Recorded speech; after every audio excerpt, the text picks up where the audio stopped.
da mesma forma e vai continuar assim, sabia? Chove, para. Temperatura agora em São Paulo, 21 graus. Nossa, só isso? 21 de acordo com o CDL. Eu acho que dá para confiar, né? Eu acho que quem é do Rio de Janeiro deve sentir um frio, mas aquele friozinho, igual a Adriana Westock. O que você mais sente falta do Rio de Janeiro? Tem quanto tempo que você está aqui, Adriana? Boa tarde, amiga. Boa tarde para vocês dois, para quem está nos ouvindo. Olha, tem menos de 4 meses, mas... bem recente. Bebê de São Paulo. Bebê de São Paulo e tá difícil com esse clima, não tem verão. Então você não pegou nenhum inverno diretão aqui. Não é inverno isso aqui? Espere e verá. Vamos falar de tempo, Ana? Tempo.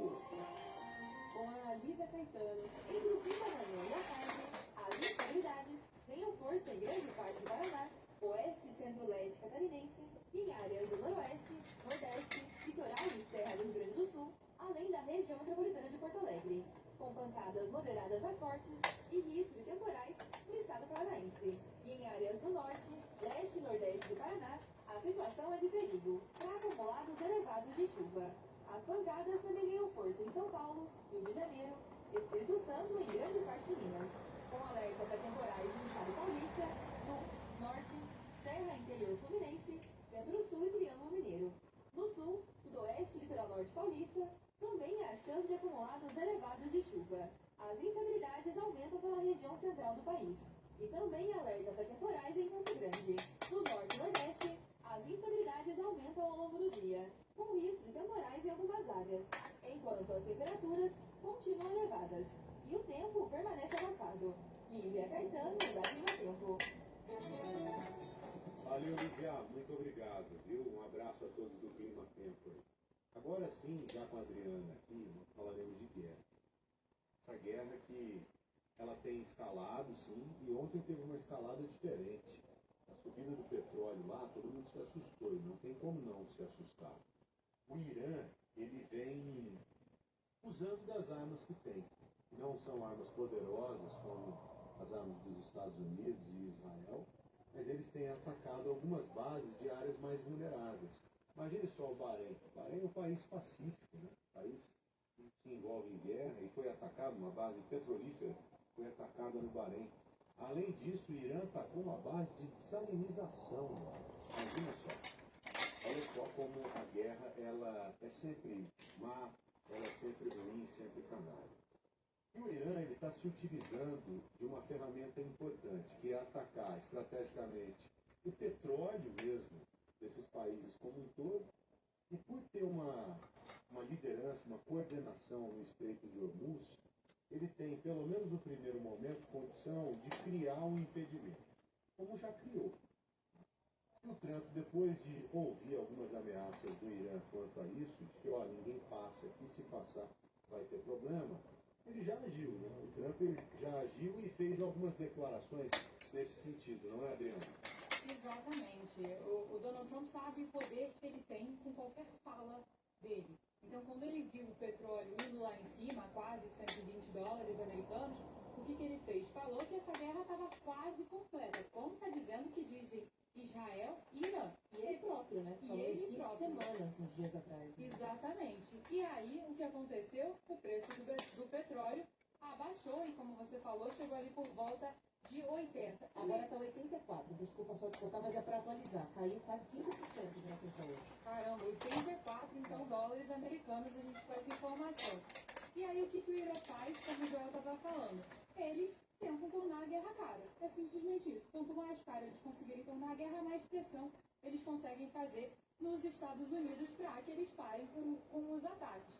E a intensidade desse aumento de preço de petróleo vai ter muito a ver com isso. Será que eles vão atacar mais refinarias? Porque se eles atacarem mais refinarias, então o petróleo ainda fica mais caro.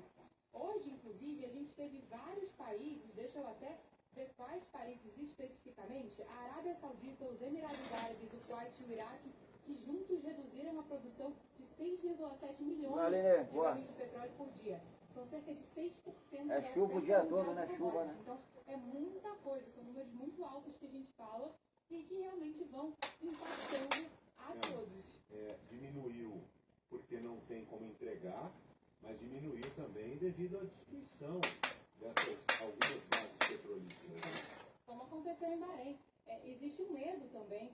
Já são mais de 10 embarcações que sofreram ataques ali no Golfo Pérsico, então existe esse medo também. E aqui no Brasil, por outro lado, a gente ainda tem, né, em grande parte do Brasil, a Petrobras, que vai segurar esses preços do petróleo. A gente não sabe quando o reajuste vai vir, mas esse reajuste, dependendo de quanto tempo essa guerra dure, deve vir. E os Estados Unidos não estão sofrendo só pressão de países pelo Oriente Médio, também a China, que por diversas vezes já pressionou para que essa guerra acabe. Inclusive na publicação que ele fez nas redes sociais, ele fez essa publicação ontem à noite, dizendo que se o Irã continuasse, eles iam aumentar os ataques em mais de 20 vezes. E ele cita a China, ó, isso é um presente meu para a China.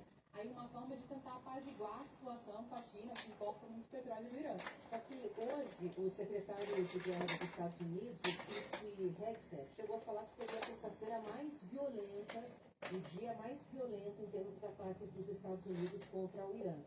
Não sei se eles vão tentar acelerar o fim desse conflito, qual vai ser a resposta dos Estados Unidos, mas essa força já está sendo vista? Esses ataques mais intensos já começaram? Olha, a gente está vendo ataques, mas a gente ainda não conseguiu enxergar essa intensidade toda que ele está falando. E ele deu essa declaração. Hoje vai ser o dia mais intenso de ataques e daqui para frente será assim, provavelmente, pelo que a Ana Paula falou, de terminar com essa guerra o mais rápido possível. Ele disse, alega aí Pete Hegseth, de que o Irã já não tem mais domínio nenhum no ar, de que as forças navais deles estão cada vez mais destruídas e que a infraestrutura militar do Irã está cada vez mais acabada. Sabe uma coisa que eu tenho percebido, fazendo acompanhamento ao vivo lá no jornal todos os dias? A gente tem câmera, por exemplo, no Bahrein, lá em Dubai, em Tel Aviv, Jerusalém, Líbano.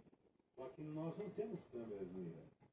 Não dá para a gente identificar os ataques que de fato estão acontecendo. O tamanho do estrago. Exatamente. A gente só consegue visualizar ataque do Irã. A rede inteira iraniana está destruída e antes mesmo de ser destruída, boa parte dela ser destruída, ninguém tinha acesso ainda a essas imagens. Né? Internet bloqueada, ou seja, o mundo não sabe o que acontece lá dentro. Então, mesmo com esse ataque avassalador, descomunal, que está se desenhando aí, nós não teremos ali 100% de certeza do momento em que isso ou vai acontecer ou se está acontecendo. Né? Tem que entender, vale a pena fazer essa pontuação, essa observação aqui. O que a gente vê é só ataque do Irã. É isso, a gente depende muito da mídia estatal iraniana, que às vezes também por estratégia vai demorar um pouco mais, um pouco menos para liberar essas informações sobre ataques, até para demonstrar força. Então, como o João falou, é muito difícil da gente saber o que acontece. Inclusive, o ataque que matou Ali Khamenei foi um ataque que só aconteceu graças ao hackeamento das câmeras de trânsito do Irã. Então, até Israel teve que hackear as câmeras de trânsito do Irã para conseguir saber o que estava acontecendo lá dentro. Ou seja, fica muito difícil, como foi durante os protestos, também saber sobre a situação das pessoas, da população iraniana. Essa é a parte ruim. Então está desse tamanho o negócio. O Trump já disse que muito provavelmente passará a fazer escolta lá no Estreito de Hormuz, né? Escoltando os navios. Isso pode acontecer a qualquer momento também. Pode acontecer, mostra aí uma preocupação de quando ele tenta não baixar a guarda, mas claramente ele está sentindo essa pressão do mundo inteiro por conta dos preços de petróleo, inclusive dos Estados Unidos e de seu próprio governo, que a popularidade de Donald Trump está caindo. Donald Trump queria abaixar aí a taxa de juros, já que está muito difícil para que ele faça isso, né, de 3% para 2%. Então ele também sofre essa pressão interna e ele quer ser reeleito, né? A promessa dele de campanha foi acabar com as guerras no mundo e aparentemente até agora a gente está criando uma nova guerra. Então vamos ver como é que isso se desenvolve e quais serão os próximos planos. Só queria trazer uma informação aqui também, que houve a posse do novo líder supremo do Irã, o Mossadegh Khamenei, filho de Ali Khamenei, e ele não foi à posse. Isso é muito interessante. Levaram uma foto dele para a posse e isso está gerando nas redes sociais áreas piadas. Uma foto, o pessoal está chamando ele de Khamenei AI, em referência à inteligência artificial. Então, Khamenei da inteligência artificial. Ou seja, a gente ainda nem sabe se ele está vivo, se ele está morto, onde é que ele está, porque ele não apareceu publicamente. Não, com certeza. Deve estar bem escondido. Ah, se ele aparece lá de cima, os caras já veem. E esse é um cara que não tem nada a perder.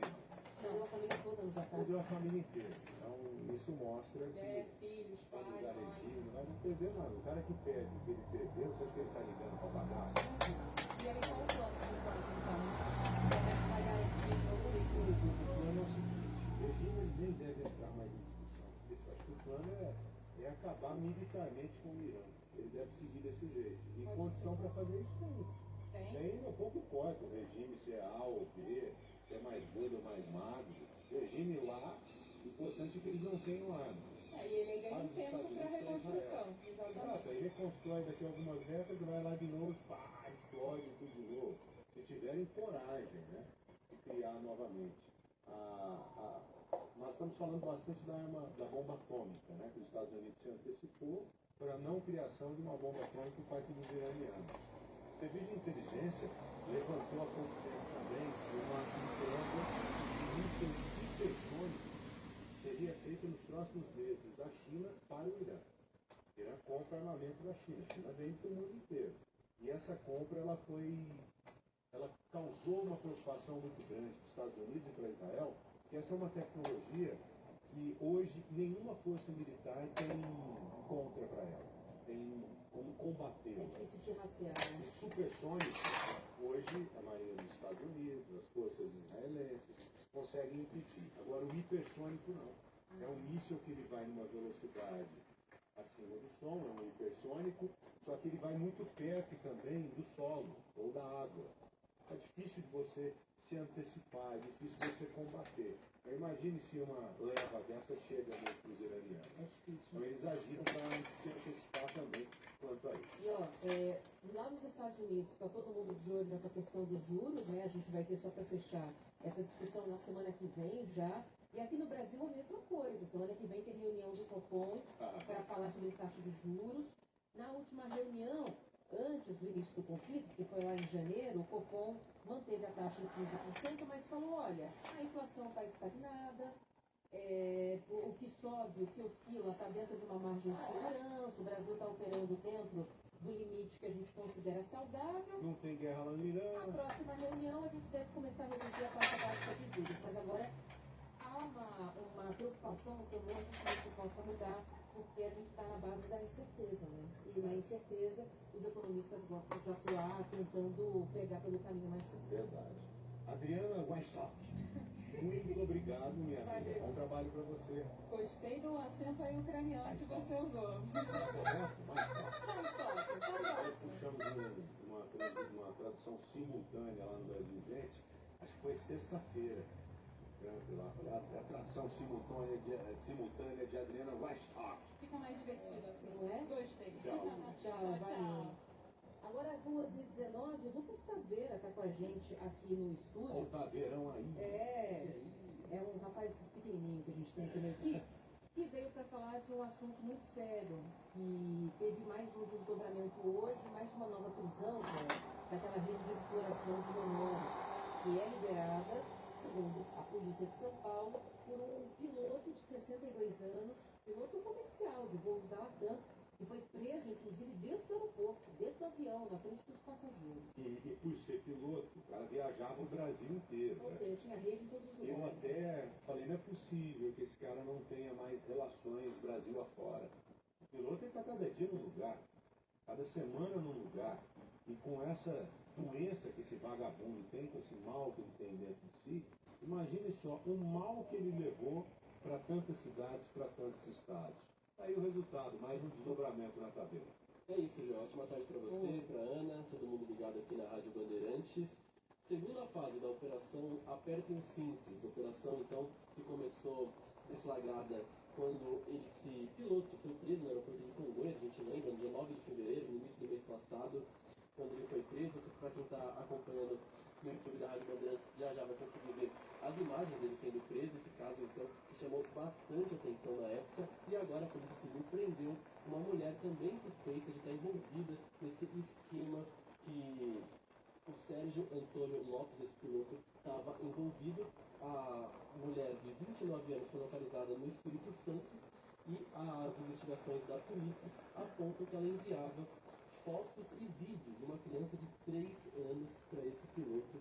Então essa é a investigação da polícia, que além de fotos e imagens, também descobriu conversas entre os dois e, de acordo com os investigadores, esse material teria sido encomendado pelo piloto. O piloto que é apontado como líder dessa quadrilha de criminosos com envolvimento aí, a crimes sexuais. Na casa dessa suspeita, os policiais cumpriram mandado de busca e apreensão para recolher o celular usado no envio de imagens e também no recebimento dos pagamentos. Além do piloto e dessa mulher que também foi presa no Espírito Santo, a polícia prendeu outras 3 mulheres em São Paulo e também na cidade de Guararema. Durante a prisão do Sérgio Antônio Lopes, ele admitiu aos agentes que se envolvia com essas crianças. A gente lembra do caso que ele chegou aí a polícia descobrir que ele se aproximava primeiro das mães, das avós, das responsáveis dessas crianças, oferecia um dinheiro para elas e depois pedia que elas liberassem vídeos, imagens dessas crianças para então conseguir o contato próximo dessas crianças. Então, caso aí, mais um desdobramento dessa operação, aperte os cintos, mais uma mulher envolvida presa, viu, Joel? Canalha que tinha que fritar numa cadeira elétrica, sabe? Vou nem entrar em detalhes aqui em respeito a vocês que estão nos ouvindo aqui, mas a minha vontade é essa. Sem vergonha, um vagabundo que destruiu, infelizmente, a vida de muitas crianças. O pior, um consentimento aí de mães e pessoas próximas, né? Pessoas que valem menos ainda do que ele próprio vale. Terrível isso. Muita atenção, por favor. Atenção máxima com as pessoas que estão próximas a você. Não vai ficar confiando o seu filho ou sua filha com qualquer um e não dá certo, não funciona. Não pode. Valeu, Taveira. Taveira, Obrigada. obrigado. Um abraço. Um abraço. Vamos lá para o Rio de Janeiro agora. Gabriela Morgado está aqui com a gente para falar sobre uma operação que está rolando por lá hoje.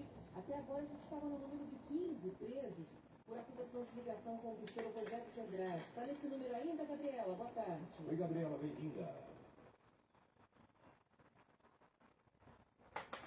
Já subiu, viu? A gente está com 16 presos Ô, Ronaldo, boa. nessa operação, mais de agentes do Ministério Público, uma ação do Ministério Público, com apoio ali da Polícia Civil, da Polícia Militar, também da Secretaria de Administração Penitenciária, estão tentando cumprir 20 mandados de prisão. Isso porque eles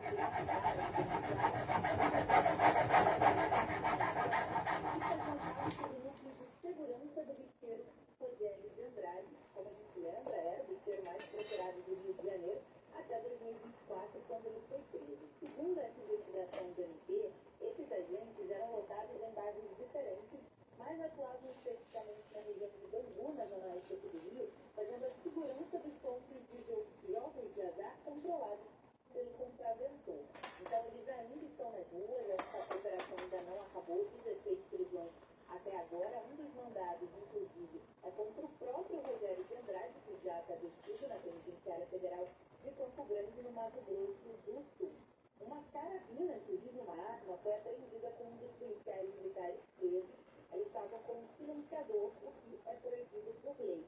E a maior parte dos denunciados é justamente da Polícia Militar, entre agentes ativos e também da reserva remunerada. A corporação disse que todos passam por processos disciplinares que vão decidir se eles vão continuar ou não na polícia. A gente tem também um servidor aposentado da Polícia Civil, que é denunciado alvo dessa ação. Ele está foragido até agora. A Polícia Civil disse que também instaurou um processo administrativo disciplinar para saber se ele vai continuar na instituição ou não. E 2 policiais penais também foram denunciados no esquema também aberto aqui de câncer. Um deles também continua foragido, então claro que a gente vai acompanhando até o final do dia se eles vão cumprir aí todos os 20 mandados de prisão por esse esquema, né, que envolve segurança do bicheiro Rogério de Andrade, pessoal. É isso. Valeu, viu? Obrigada. Bom trabalho aí. Você também, um abraço. Agora a gente vai para Brasília conversar com a nossa reportagem, porque saiu hoje a confirmação, Joel, de que o Grupo Pão de Açúcar fechou um acordo para recuperação extrajudicial, uma dívida bilionária, mais de 4 bilhões de reais. A Rede Pão de Açúcar é uma rede enorme, para além só dos supermercados Pão de Açúcar Minuto, entre várias outras empresas que fazem parte do grupo. O Adriano Oliveira está por lá, traz as informações para a gente. Está por lá em Brasília, né?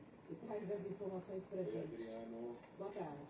Muito boa tarde, Ana Paula. Muito boa tarde, Joel. E Grupo Pão de Açúcar, responsável pelas redes de supermercado Pão de Açúcar, anunciou um acordo com os seus principais credores para realizar uma recuperação extrajudicial de parte das dívidas do grupo. Essa informação ela foi divulgada ao mercado por meio de um fato relevante. Segundo esse comunicado, 4,5 bilhões de reais em obrigações financeiras sem garantias é o que envolve todo esse acordo. Essas dívidas serão renegociadas com credores de bancos e investidores dentro de uma estratégia para reorganizar a estrutura financeira da companhia. O grupo informou que as dívidas operacionais não fazem parte do acordo. Isso significa que os pagamentos a fornecedores, parceiros comerciais, funcionários e compromissos com clientes continuam sendo feitos normalmente. A recuperação extrajudicial é um mecanismo, lembrando, que permite às empresas que possam renegociar dívidas diretamente com os credores sem a necessidade de entrar numa recuperação judicial. Assim, o que acontece? O objetivo é que essas empresas possam ter um prazo maior para pagar essas obrigações, que vai dar um fôlego para o caixa da empresa, mantendo aqueles outros compromissos já organizados dentro da escala de planejamento. O Grupo Pão de Açúcar afirmou ainda que a medida faz parte desse plano para fortalecer a posição financeira e manter a estabilidade das operações no Brasil. Para os consumidores, nada vai mudar. As lojas seguem funcionando normalmente em todo o país. Valeu. Obrigada, Ana Oliveira, falando com a gente direto da Rádio Bandeirantes de Brasília. Tendo uma empresa desse tamanho, Desse passando por um porte, momento desse, mostra que você fechar no raio-x, você vai encontrar, infelizmente, uma economia bem fragilizada. É o reflexo que a gente está enfrentando. Tem milhares de empresas hoje, infelizmente, grandes, médias, pequenas, passando por esse mesmo tipo de situação. Quando eu ouço falar que muitas empresas estão indo para o Paraguai, eu olho e falo, pô, mas será que isso é verdade? É, o pior que é. Centenas e centenas de empresas brasileiras estão indo para o Paraguai. Carga tributária muito menor, folha de pagamento ínfima perto da folha brasileira, você paga de imposto para empregar alguém. Ou seja, há uma migração grande. Eu conversei com uma pessoa esses dias que está migrando a empresa para lá. Falei, me explica aí, como é que é? Tal, põe na ponta da caneta. É algo assim, espantoso, assustador, sabe? Vamos lá, tem mais ouvintes participando. Boa tarde a todos. Aqui é o Arlindo, caminhoneiro de Mauá. Reportando para vocês aí um acidente na Fernando Reis, sentido Mariporã. A última curva, sentido Mariporã, Superdário. O caminhão derrubou o carro lá. E tá tudo parado. Tudo parado. O trânsito já passa do túnel. Mas não tem vítima, nada. O seu carro tem que correr, tá bom? Valeu, Aline. Mas tá travado lá. Só tem uma faixa passando, tudo travado. Beleza? Beleza, valeu. Fernão Dias, sentido BH, Mariporã, com um acidente agora. Obrigada. Boa tarde, Joel. Boa tarde, Ana. Boa tarde todo mundo que está aí. Amo vocês. Adoro o programa de vocês. Vocês me informam, me divertem, me emocionam. E eu amo a Rádio Bandeirantes. Eu ouço vocês desde do Pulo do Gato, viu, Aninha? Eu te escuto apresentando o jornal após o Pulo do Gato, que agora até me fugiu a primeira hora, né? Muito obrigada por vocês existirem na minha vida. Eu sou Ivone de Guarulhos. Beijo. Valeu, Ivone. Ivone, beijo, querida. Obrigado. Que Deus a abençoe. Boa tarde, Joel. Boa tarde, Ana. Tudo bem? Eu sou Fagundes aqui, caminhoneiro. Opa, Joel, estava falando para você ontem em relação a onde eu estava ontem, né? sim. Ali em Bebedouro. Aí de manhã eu fiz a entrega ali numa grande rede de 700 ali e segui para o Olímpia. Para fazer a última entrega do dia ali no Olímpia, ali na rede de fast grande também. Finalizei. No caminho, Joel, tinha uma coisa que me chamou a atenção. Tinha um animal morto na pista e me chamou a atenção que o animal brilhava, parecia escama de peixe. E passei meio devagar e parecia uma cobra. Eu fiquei dúvida. Aí eu marquei o saindo na volta, agora à tarde, passando por lá, passei bem devagar. Cara, é uma sucuri. E só tinha metade dela na pista.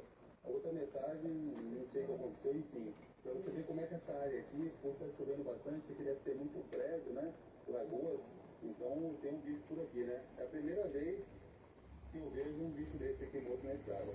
Isso é empreendedor e vida. Abaixo da porta todos ali, Obrigado pelo relato. O que morre de bicho atropelado no Brasil é algo assim incrível e triste mesmo. Fagundes, obrigado, viu? Um abraço para você e para todos que estão nos ouvindo. Me despeço agora de vocês, sigo lá para a TV, daqui a pouco às 4 horas na tela da Band, encontro marcado no Brasil Gente, hein? E vocês seguem aqui com a nossa Ana Paula Rodrigues. Ana, obrigado, até amanhã. Tchau, Até amanhã, mas só com o Joel. Vocês fiquem por aqui que a gente vai pro intervalo para o Brasil. Volta já já. Rede Bandeirantes de Rádio. Bora, Brasil! Na Rádio Bandeirantes. Começou a contagem regressiva para a Copa do Mundo da FIFA 2026. Estamos contando os dias, minuto a minuto, até junho. A gente não vê a hora. Na Rádio Bandeirantes. E por favor, nada. Vem, mano. Ô, tu viu a gasolina aí, mano? Preço? Agora os caras vão aproveitar também. Vai bater quase R$8, Tricor. Sabe o que? O bagulho aumentou lá nos Estados Unidos. Mas às vezes. Chegou aqui. Mas às vezes os cabos ficam vendendo finaria também, dá uma aumentadinha também. Caralho, mano. Porque tem uma reserva de estoque aí. Eles devem ter comprado antes. Eles devem ter comprado antes. Você falou, o cara no rádio falou em Praia Grande, tá 7h20 mais ou menos. 7h20. Aqui, a Praia Grande. Tô aqui no Guarujá. Esse lugar que é o que nem Betioga, Betioga deve estar 1 milhão. Caralho, brother. Não, foi de ontem pra hoje, entendeu, Walter? Ontem tava do jeito, aí hoje já amanheceu, já virado o bagulho. Mas os caras são malandros, os caras já pegaram o estoque, os caras vão ganhar dinheiro. Não, os caras é mala. Os caras vê a fraqueza do bagulho ali e vai lá. Não, ele sempre tem um cara ali que já pegou, já deixou na refinaria antes do tempo. Os caras já fechando na refinaria aqui. Tu viu que a City aumentou a passagem, né? 5,30. Percebeu? Vai ficar pior, porque essa guerra não vai acabar ali tão cedo. É outro país O foda é que o Lula, ele tem que falar, ó, a gente não quer guerra não. O Lula ele tem que pegar e falar, entendeu? Não tá com amizadezinha não, porque senão é foda. Boa tarde, boa. Tem que pegar e falar, ó, a gente não quer guerra não. Se vira vocês aí com as guerras de vocês. Aí fode nós brasileiros, tá ligado? Mas pode não, mas não é todo mundo do país, né? Tudo, mano. Depende, porque depende do investimento, né? Aí já não tá passando bagulho, mano. Vai até O navio lá já não tá passando mais fome. Walter, vai aumentar o alimento no mercado. Tudo depende, vai aumentar tudo. Não pode aumentar as primas, que amanhã eu vou na zona. Não é, né? Não pode. Ainda parcelada ainda, parcelada. Eu tava falando com um colega meu, mano. Amanhã eu vou lá, né? Não pode aumentar não, pô. A prima não pode aumentar nada. É foda, mano. O arroz pode aumentar, o feijão, mas a prima Aumenta não. o café, a cachaça. Não, a cachaça não pode aumentar não. Não. Vai não, mano. Vou te ver, maravilha. Nós Abraço. vamos. O titio Tá tá. bem, papai tá bem. Tá lá. Silvio também? Sigo também, pô. Sigo tá bem, tá bem. Por lá. Então eu vou trazer os 3 guarda-sai pra você dar uma olhada. Tem que trazer, ô cara, socorro. Não, eu vou ter que colocar no carro. Não, eu vou trazer esse dia aí. Eu também só tinha por Esse aí, Não, é de um ladrão que entrou no prédio, me deu aí. Assim. da hora, hein? Da hora. É da hora. Falou, Walter. Agromais.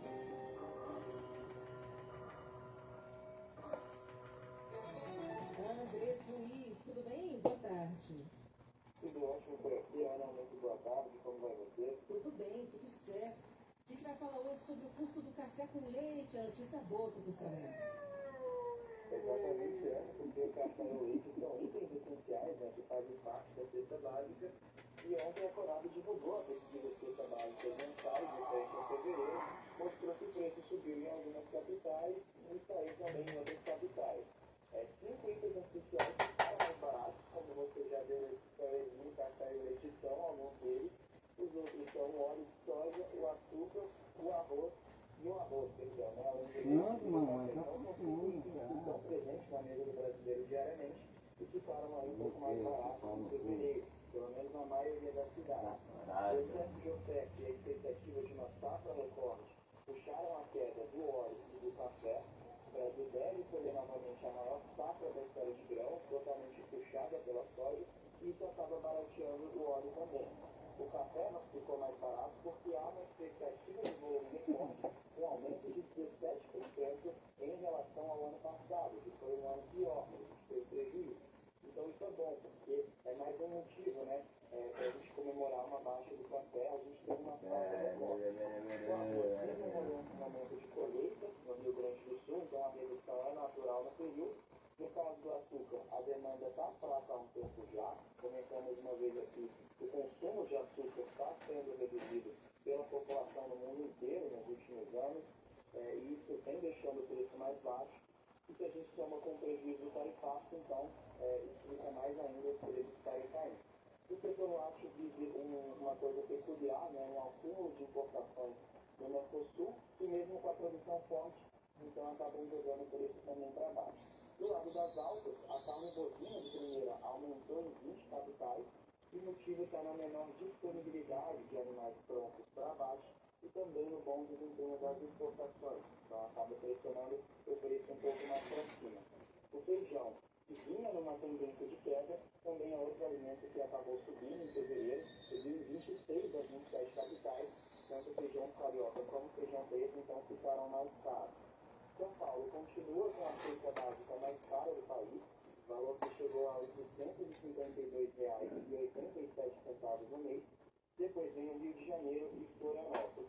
Já Aracaju e mesmo Sergipe tem o menor custo entre as capitais brasileiras, com R$ 562,88.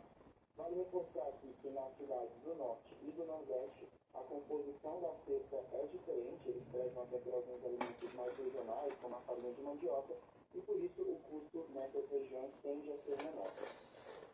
Tá bom, tomara que o preço continue caindo um pouquinho, né? É uma boa notícia pra gente, pelo menos. Valeu, Andrés. Obrigada, viu? Bom trabalho. Obrigado, Ana. Eu que agradeço. Obrigado. 2h38, olha, a Polícia Rodoviária Federal vai usar as imagens de câmeras de segurança, câmeras de estrada, para tentar identificar um grupo que saqueou uma carga de pneus nessa última madrugada, lá na rodovia Regis Bittencourt. Quem está na nossa live vai ver as imagens dessa carga que estava ali do lado da pista e também os agentes da polícia devolvendo a carga para a empresa, colocando ali em um outro caminhão. O que aconteceu foi que, pouco antes das 6 da manhã, o motorista dessa carreta teve um problema, sofreu um acidente no 340 da rodovia Regis Bittencourt, na direção de São Paulo. Ele acabou tombando e a carga de pneus caiu na pista. E o pessoal nem parou para socorrer o motorista, já foi lá e saqueou essa carga. Isso é roubo, né? Não pode. Acontece que às vezes, quando é carga de comida, por exemplo, de bebida, quando tem um tombamento, a própria empresa descarta esse material, isso é regra. Agora, tem outras cargas que são recuperáveis, e o mais importante ali na hora era, inclusive, socorrer o motorista, e nada disso foi feito. Mas a Polícia Rodoviária foi chamada, conteve uma multidão, fez um verdadeiro acúmulo, um aglomerado de pessoas para levar esses pneus embora, e a polícia conseguiu conter esse saque da carga, recuperou a carga, mas as pessoas fugiram.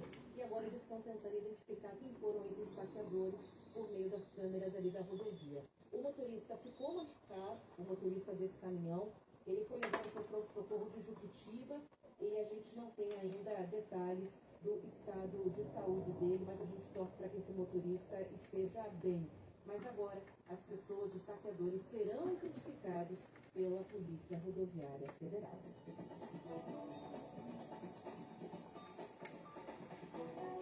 Bom, vamos falar de trabalho, falar de algo interessante para quem está buscando aí alguma coisa para mudar de vida, para mudar de carreira. Tem muito curso profissionalizante gratuito online para ser feito por aí, por meio de uma nova plataforma nacional. O Daniel Araújo, direto de Salvador, é quem explica para a gente.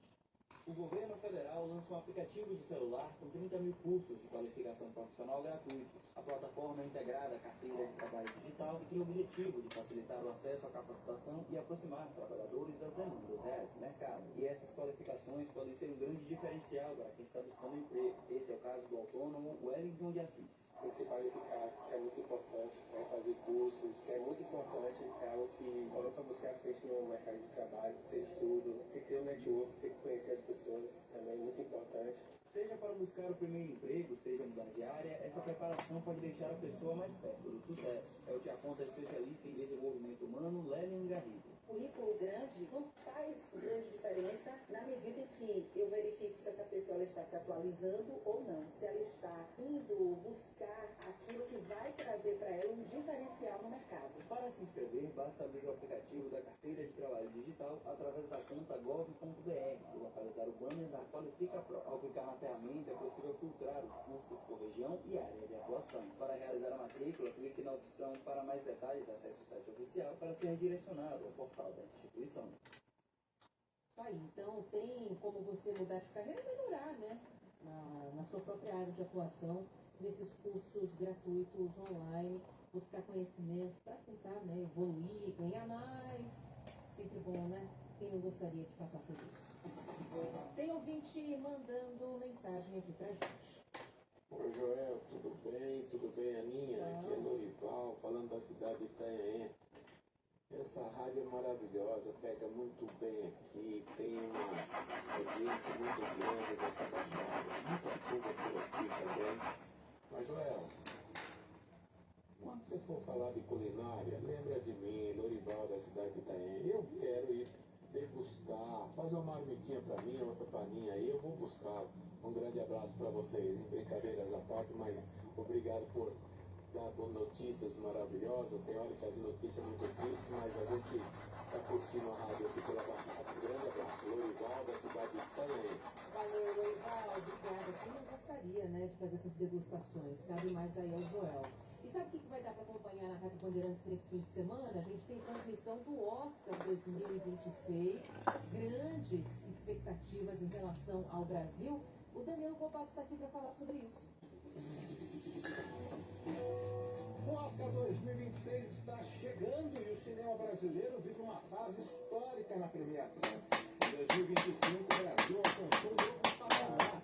Eu ainda estou aqui dirigindo por várias cidades. A produção venceu o Oscar de melhor filme internacional, a primeira vitória brasileira na história da premiação. Além da conquista inédita, por honra também concorreu às categorias de melhor filme e melhor atriz para a atuação de Fernanda Torres. O feito abriu o caminho para uma presença mais consistente do Brasil entre os principais indicados. Mas essa trajetória começou muito antes. A primeira indicação brasileira ao Oscar aconteceu em 1945, com a canção Rio de Janeiro, de Ari Barroso, na categoria Melhor Canção Original. Em 1963, o Brasil concorreu a melhor filme internacional com Pagador de Promessas, de Anselmo Duarte. Nos anos 90, o país voltou à disputa com o quadrilho O Que É Isso, Companheiro, e Central do Brasil. Em 2004, Cidade de Deus, de Fernando Meirelles, surpreendeu ao receber 4 indicações: direção, roteiro adaptado, fotografia e edição. O Brasil também marcou presença em documentários, animações e curtas ao longo das últimas décadas. E em 2026, o protagonismo se mantém. O Agente Secreto, de Kleber Mendonça Filho, repete a presença nas categorias de melhor filme e melhor filme internacional e também em uma categoria de atuação. Wagner Moura tornou-se o primeiro brasileiro indicado ao Oscar de melhor ator. Fernanda Torres, indicada no ano anterior, repetiu um marco familiar. A mãe, Fernanda Montenegro, já havia sido indicada por Central do Brasil. Os três, Fernanda Montenegro, Fernanda Torres e Wagner Moura, são até hoje os únicos atores brasileiros indicados ao Oscar. O Agente Secreto ainda amplia a presença nacional com a indicação à categoria estreante, a de melhor escalação de elenco. O cenário confirma algo maior do que uma boa fase.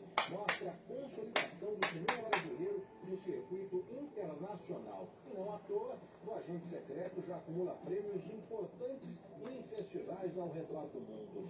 Amanhã, nós vamos contar como essa trajetória foi construída passo a passo até chegar ganhar as indicações ao Oscar. Rede Bandeirantes de Rádio. Repórter Bandeirantes é um oferecimento de Souza Lima. Em segurança e serviços, todo cuidado é pouco. Escolha quem cuida muito. Repórter Bandeirantes. O relógio marca 2 horas e 46 minutos. Agora você acompanha o repórter Bandeirantes. A Polícia Federal prende policiais civis do Rio de Janeiro suspeitos de extorquir traficantes do Comando Vermelho. Mais informações com a Luana Bernardes, que fala da capital fluminense. O delegado Marcos Henrique de Oliveira Alves é preso na Operação Anomalia 2, deflagrada pela Polícia Federal no Rio de Janeiro. Ele é apontado como um dos chefes no esquema que usou a estrutura da delegacia de Inhaúma, na zona norte da cidade, para extorquir integrantes do Comando Vermelho. Também foram presos os policiais civis Franklin José de Oliveira Alves e Leandro Moutinho de Deus. Ao todo, cerca de 40 policiais federais participaram da ação, que cumpriu 4 mandados de prisão preventiva. As ordens foram expedidas pelo Supremo Tribunal Federal. O 4º mandado de prisão foi cumprido contra o traficante Índio do Lixão, que está preso desde setembro do ano passado. O Supremo Tribunal Federal julga deputados do PL por suspeita de propina em emendas. Os detalhes com Gabriel Marques, direto de Brasília. A primeira turma do Supremo Tribunal Federal começou a julgar nesta terça-feira 2 deputados federais e um suplente do PL acusados de corrupção passiva e organização criminosa. Os réus são os deputados Josimar Maranhãozinho, do Maranhão, e Pastor Gil, também do Maranhão, além do suplente Bosco Costa, de Sergipe. Segundo a Procuradoria-Geral da República, o grupo teria cobrado propina para liberar emendas parlamentares. De acordo com a acusação, entre janeiro e agosto de 2020, os investigados pediram 1,6 milhão em vantagem devida para liberar 6,6 milhões de reais em emendas ao município de São José de Ribamar, no Maranhão. O caso é relatado pelo ministro Cristiano Zanin. Além da sessão, o Supremo marcou outras 2 reuniões para analisar o caso. A Justiça do Ceará aceita a denúncia do Ministério Público contra Marco Antônio Heredia Viveiros, ex-marido da ativista Maria da Penha, e outras 3 pessoas por participação de uma suposta campanha de ódio contra a farmacêutica. Segundo a investigação, o grupo teria divulgado conteúdos ofensivos, informações falsas e perseguições virtuais com o objetivo de atacar a reputação da ativista e questionar a credibilidade da Lei Maria da Penha. Agora, 2 horas e 48 minutos. Obrigada por acompanhar o repórter Bandeirantes. Eu cuido do meu bem mais precioso, a minha família. E a Souza Lima está junto comigo porque sabe cuidar de pessoas, cuidar da segurança da minha casa, das minhas empresas e até da escola dos meus filhos. Inovação e todo cuidado social e ambiental. A Souza Lima cuida da limpeza e dos mais variados serviços. Como um pai na família, eu posso dizer, quando se trata dos seus maiores tesouros, todo cuidado é bom. Eu escolho quem cuida muito. Souza Lima. Todo dia surge uma nova promessa de sucesso rápido. Mas carreira não é atalho, é construção. Construção de conhecimento, de repertório, de visão de futuro. A PUC Rio Grande do Sul Online reúne grandes nomes do Brasil para discutir tecnologia, economia e carreira no PUC RS Summit. Clóvis de Barros, Camila Farani, Silvio Meira, Leandro Carnal. Inscreva-se grátis online.pucrs.br/summit. Sabe por que tanta gente escolhe os lubrificantes Móbil? Que motor que recebe a proteção certa dura muito mais. Móbil tem tecnologia que trabalha para reduzir o desgaste e protege cada peça no dia a dia, na estrada e no trabalho pesado. Carro, moto, caminhão, da sua garagem nas pistas mais rápidas do mundo, somos o lubrificante oficial da Oracle Red Bull Racing. Se tem movimento, tem Móbil. Pode empreender com Marcelo Carvalho. Hoje vamos falar de manutenção e higienização de estofados. A limpeza profissional de estofados ganhou muita importância nos últimos anos, principalmente por questões de saúde e bem-estar. Sofás, colchões e cadeiras precisam de manutenção periódica e muitas famílias preferem contratar um serviço especializado em casa. Com equipamentos adequados e treinamento, é possível atender por agendamento e criar uma carteira fixa de clientes.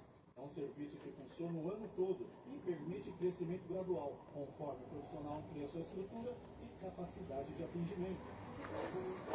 Pode empreender. Oferecimento Grupo Euro 17. Nós fortalecemos sua vida financeira.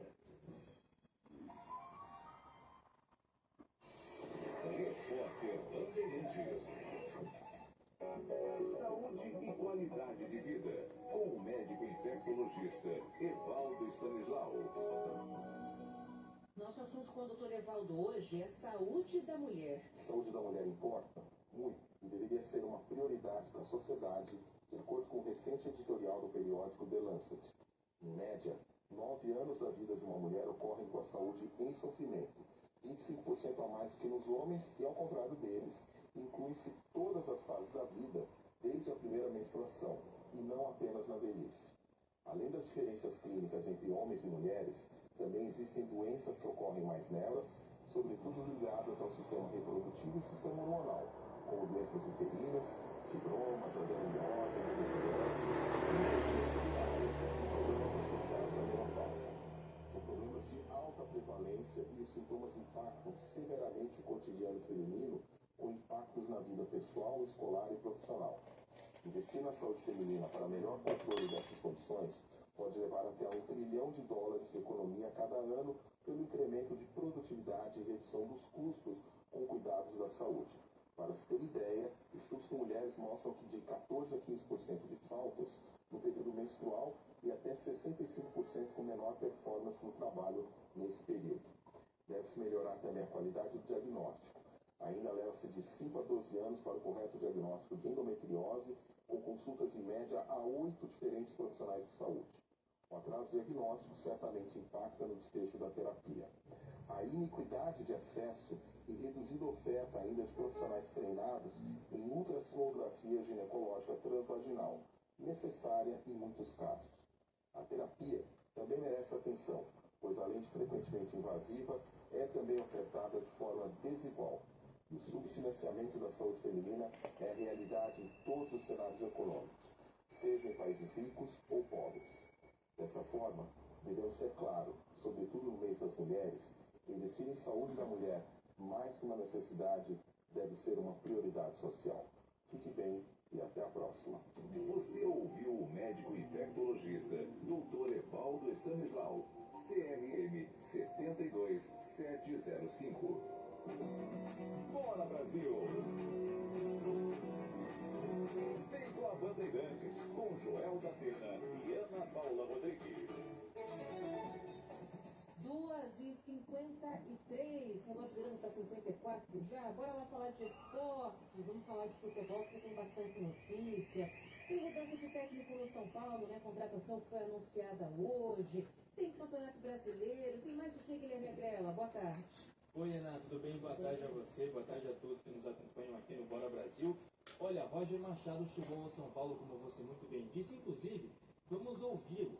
Vamos ouvir o novo técnico do Tricolor Paulista que falou no aeroporto ao arquibancada Tricolor. Por isso que as coisas aconteceram de uma forma tão rápida, né? Porque eu já conheço ele de outro momento, já trabalhei juntos. Eu tenho certeza, né, e sei a magnitude da estratégia dessa área, mas eu me sinto preparado. Aí eu tenho certeza que a torcida, né, ela vai comprar aí e nós vamos conquistar grandes títulos. O que eu gostaria de dizer para a torcida do São Paulo é que a minha motivação para estar nesse momento é muito grande. Eu sei o desafio que eu estou enfrentando, eu sei o momento que eu chego no clube, eu sei a importância de estar nesse momento do clube e penso que a gente pode colher grandes frutos juntos. Então, a expectativa da torcida agora é grande, porque ficou todo mundo assim, ué, o que houve? No ápice da crise no São Paulo, o Crespo foi mantido. Quando o São Paulo começa a engrenar, ele é demitido? E aí, né? Pois é, a pressão em cima do Roger já está grande. Inclusive, o repórter falou para o Roger mandar um recado para a torcida, porque tem muita gente, muito São Paulino, insatisfeito com essa contratação aí do Roger, que, repito, chega com contrato até o fim deste ano, um pouco diferente do que a gente está acostumado. Normalmente o técnico vem com 2, 3 anos de contrato. Bom, não é o que que não é o caso do Roger Machado, que será apresentado em entrevista coletiva logo mais às 6 horas da noite, hoje mesmo. E daqui a pouco, às 6 da tarde, ele vai comandar o seu primeiro treinamento junto ao elenco do Tricolor Paulista. Ana, hoje tem Campeonato Brasileiro, Santos e Mirassol, Mirassol e Santos, sem a presença de Neymar nesta quinta rodada do Brasileirão. E o Neymar acabou de publicar um vídeo em seus stories no Instagram, falando que é muito difícil ser ele. Vamos ouvir. Então, muita gente fazia muitas teorias sobre o que está acontecendo aqui. E não está acontecendo nada. Se eu jogo machucado, como falaram no passado, eu estou errado. Se eu penso em mim, eu estou errado. Se eu me pouco, eu estou errado. Se eu jogo com uma dor ou com algo que possa agravar, eu estou errado. É complicado, hein? É muito difícil acertar, hein? Caraca. É muito difícil agradar todo mundo. O que mais me surpreende, quer dizer, não me surpreende são as pessoas, são essa gente aí que parece que vai falar todos os dias, começam a inventar histórias, a falar isso, a falar como se fosse a maior verdade do mundo, como se os caras fossem o dono da razão. É muito complicado assim. Tenho que ter saco pra aturar vocês, viu? Tá aí, difícil dizer alguma coisa. Aliás, o que dá pra Não, dizer? eu consigo falar. Consegue? Posso falar? Bom. Porque assim, vamos lá. Eu entendo que às vezes deve encher o saco mesmo, como ele mesmo fala, né? Porque cada dia que você acorda tem uma manchete, alguma especulação em relação ao que você faz, mas é o preço da fama. Sim. O Neymar tá para além de ser só um jogador, né? Ele é um personagem que se colocou assim, faz propagandas, participou de infinitos programas, dava muita entrevista. A vida dele é uma atração. Sim. Então, de fato, deve ser complicado nesse sentido, mas assim, é o peso que ele carrega ali nas costas, da grana que ele ganha, inclusive, para ser muito cobrado, muito bem cobrado por alguma entrega, né? Com certeza. E na verdade, Ana, ele tem que agradar uma pessoa, que é o Carlo Ancelotti, técnico da seleção, que Nesse estará. momento, sim. Ele estará, o Ancelotti, no estádio do Mirassol. Mas ele para não vai acompanhar jogar a mesmo, partida. né? Não vai jogar. Vai, Então, tá o machucado Ancelotti ainda. ia pro jogo para ver o Neymar. A verdade é essa. E aí mesmo com essa desistência ou a não presença do Neymar, a ausência dele nessa partida, o Ancelotti manteve a sua ida, né, o seu protocolo de ir ao interior paulista para acompanhar Mirassol e Santos, com transmissão, claro, da Rádio Bandeirantes a partir das 9 horas da noite, abre a jornada, e aí 9h30 a bola rola lá no estádio do Mirassol. Mas tem também Copa Libertadores hoje, com o seu fogão, viu, Anne? O seu fogão. No fogão, quatro bocas? Não, seu Botafogo. A Botafogo é pago, na verdade, eu esqueci. De acordo com você. Mas vamos lá. Botafogo é muito bom, muito bom, é verdade, já estive por lá. O Botafogo, senhoras e senhores, enfrenta o Barcelona de Guayaquil na partida de volta da terceira fase prévia da Libertadores. Quem vencer, uma vez que o jogo de ida foi 1-1 lá no Equador, garante vaga na fase de grupos da maior competição da América do Sul. Lembrando que aquele título do Botafogo em 2024 também teve a participação do Fogão nessa fase prévia, ou seja, o Botafogo também veio da pré-Libertadores até ganhar título no final do ano. E olha, também há espaço, e há muito espaço para falar de João Fonseca aqui na Rádio Bandeirantes, porque hoje, Ana, tem simplesmente João Fonseca contra Yannick Sinner, número 2 do mundo italiano, que é um dos melhores aí. Pois é, o João Fonseca vai ter o principal desafio dele na carreira até agora, nas oitavas de final do Masters 1000 de Indian Wells, lá na Califórnia. Então é oitavas, é Brasil em quadra, nossa torcida para o João Fonseca. Esse jogo está programado para começar por volta das 10 horas da noite, no horário de Brasília. Boa, valeu. Até amanhã.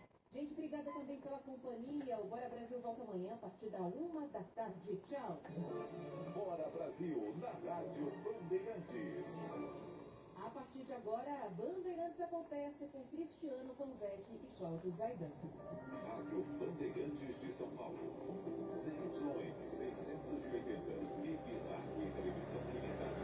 30 frequência modulada. No aplicativo Bandplay e pela internet.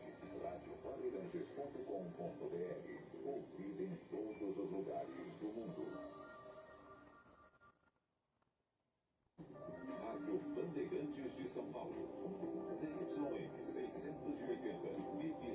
televisão limitada 90.9 MHz em frequência modulada. No aplicativo Bandplay e pela internet no radiobandeirantes.com.br. Ouvido em todos os lugares do mundo.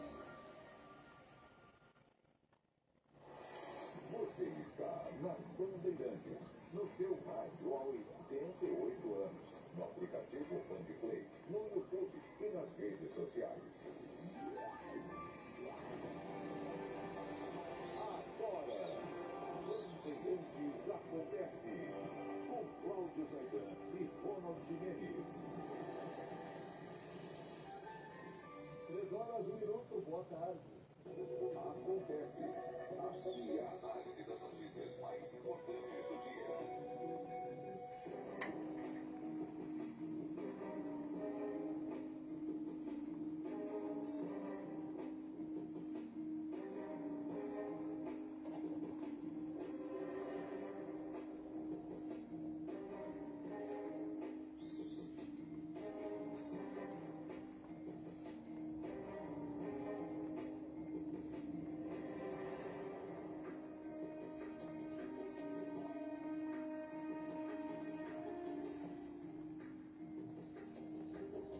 Bandeirantes, São Paulo, do Brasil, Bandeirantes acontece com produção e coordenação da Clara Viterbo, imagens Alan Marcel, central técnica Roberto Dias e Vitória Vermílio, apresentação e comando Cristiano Pavec.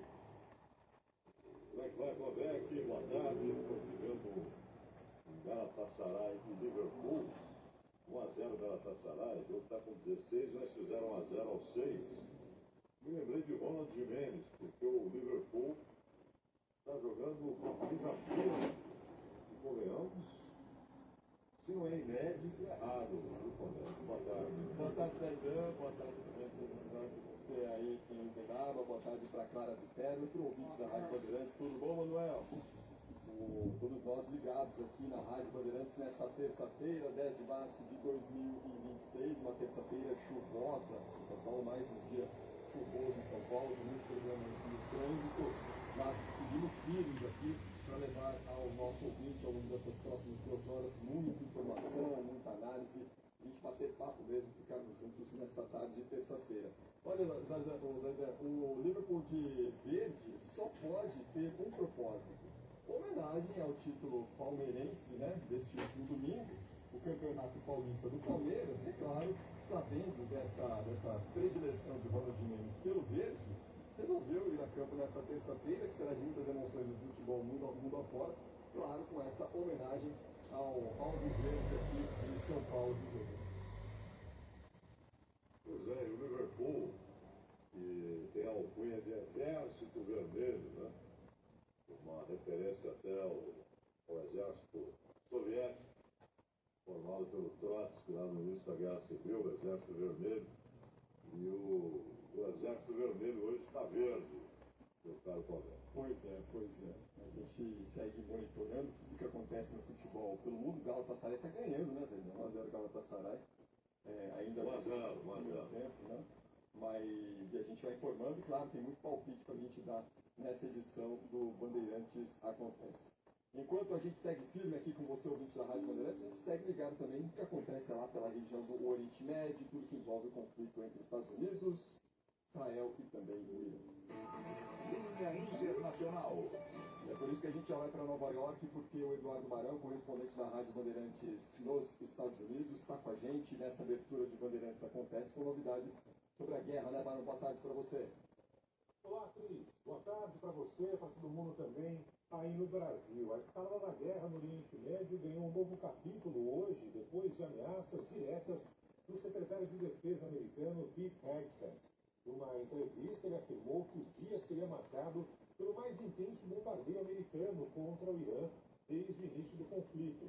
Segundo o Pentágono, mais de 5.000 alvos já foram atingidos desde o começo da operação militar conjunta com Israel. Hegseth também acusou o regime iraniano de lançar ataques a partir de áreas civis, como escolas e hospitais. O secretário reforçou que os Estados Unidos vão continuar atacando até impor seus próprios termos para o fim do conflito. Mas, enquanto o Pentágono fala em intensificar a ofensiva, as declarações do presidente Donald Trump têm gerado dúvidas sobre qual é exatamente o objetivo da guerra.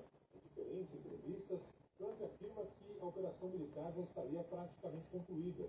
Em outro momento, declarou que a guerra é apenas o começo da construção de um novo Irã.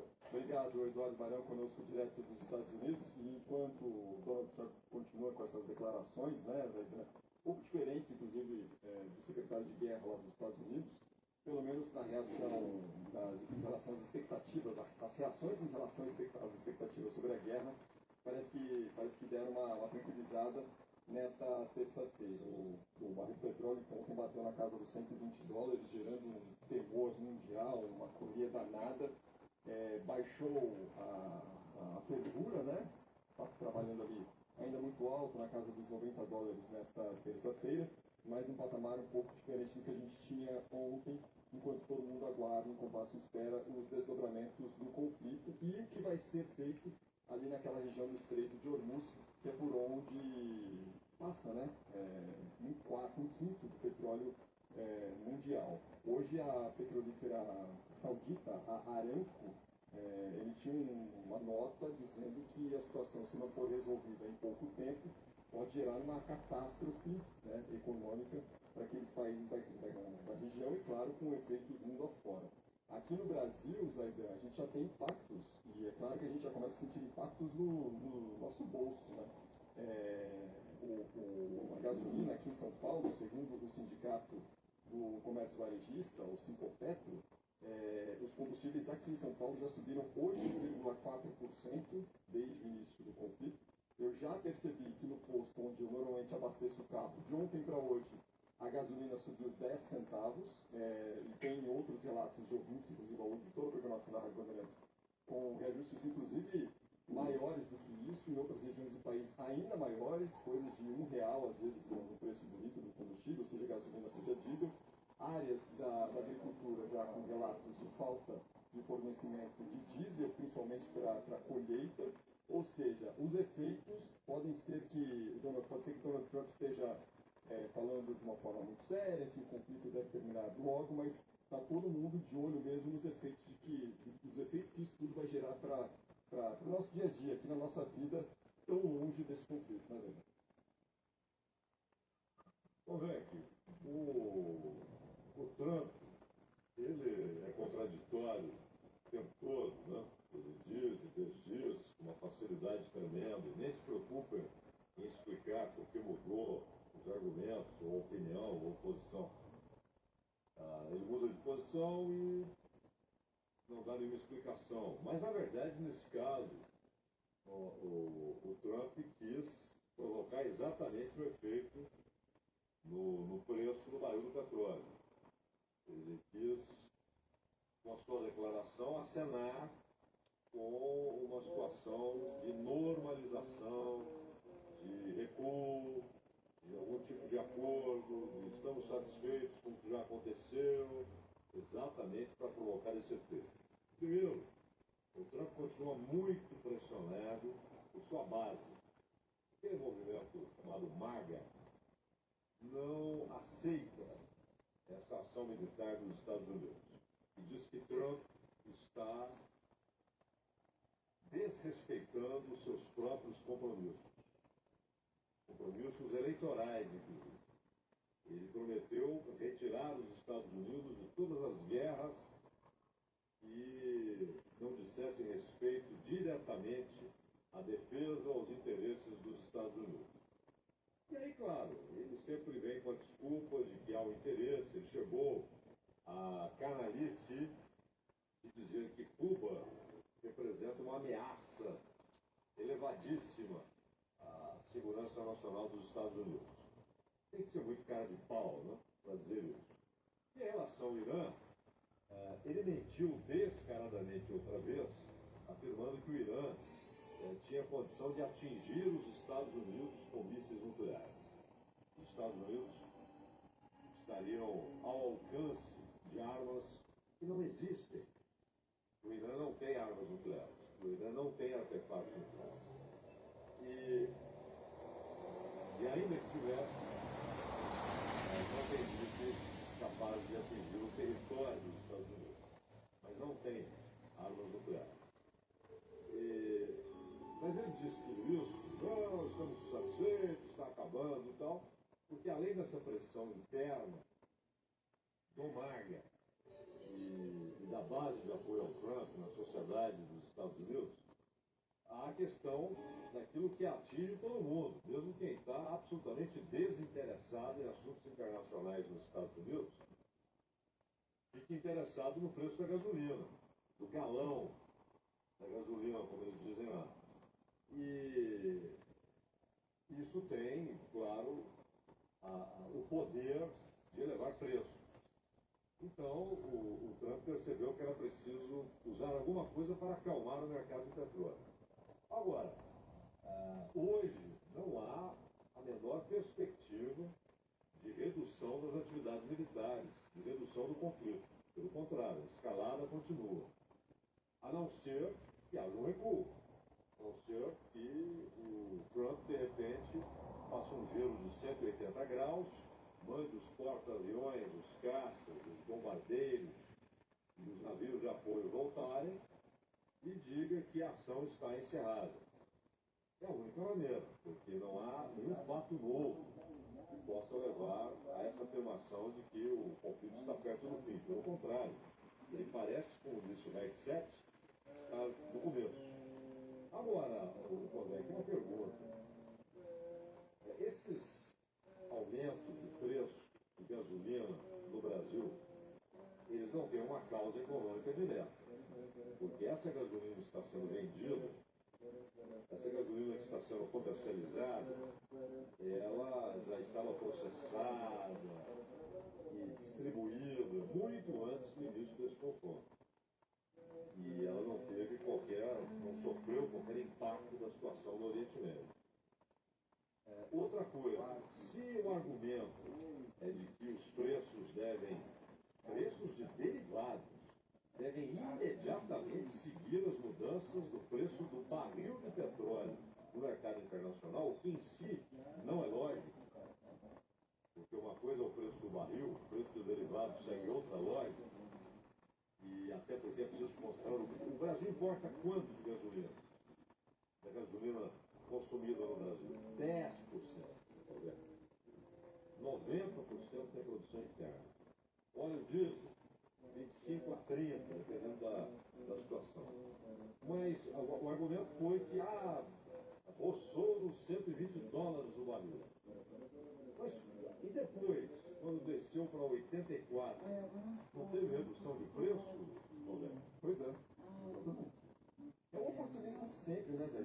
É um oportunismo de sempre desse setor que a qualquer espirro que ocorra no mundo, eles acham ali uma brecha para reajustar o preço dos combustíveis. Lembrando que a Petrobras, até o momento, não deu nenhuma sinalização sobre quando, se e quando será esse aumento dos combustíveis aqui no Brasil.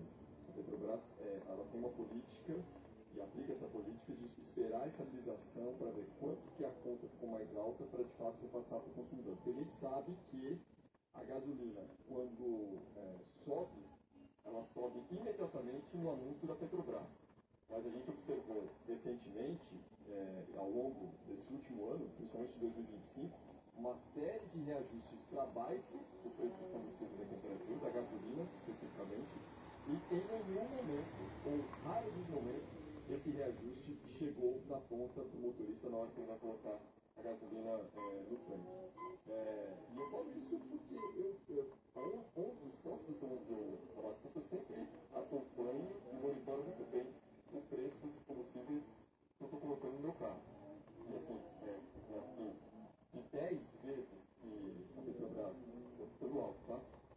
Reduziu o valor do preço da gasolina na refinaria, se mais uma vez chegou ali na ponta, na hora que eu paguei a gasolina no combustível. Então, é uma situação que a Petrobras monitora e a gente tem que monitorar de perto, porque, de fato, como você destacou, ao menor sopro do barril do petróleo a $120, né, no mercado internacional, sem desmembrar custos de refinarias e tudo mais, você separados e derivados do petróleo, a gente já teve esse repique nos postos de combustíveis de forma inexplicável. Mas ainda só para a gente, na sequência aqui do análise da guerra, a gente falou sobre o lado dos Estados Unidos, claro que do lado brasileiro também se manifestou nesta terça-feira o chefe do Conselho de Segurança do Irã, o Ali Larijani, um dos mais altos cargos do país, ameaçou, claro, o presidente dos Estados Unidos, Donald Trump.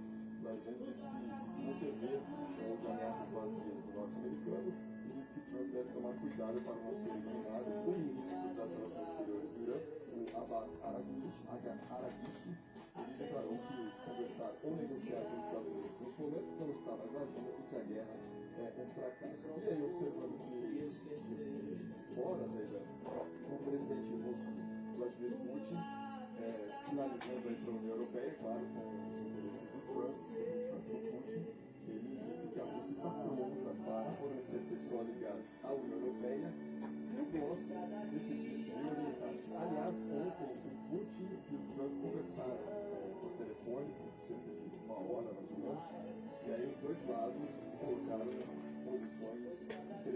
O Putin pediu ao Trump para que a guerra seja finalizada o quanto antes, e o Trump pedindo para que o Putin sente e finalize a guerra da Ucrânia. Conversa por telefone e tem um aspecto importante na conversa Trump e Putin. O Trump, exatamente por esse receio de um processo inflacionário, muita gente se pergunta, mas o Trump não vai ser candidato a nada.